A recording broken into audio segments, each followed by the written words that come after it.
This free step-by-step video comes to you directly from Haynes, creators of the world's best repair manuals.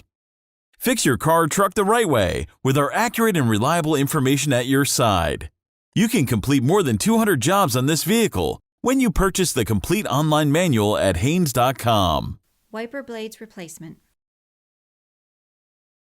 Lift the arm away from the glass for clearance, then use a small screwdriver to release the cover. Depress the inside safety tab to release the blade, then slide the wiper blade out of the hook in the end of the arm.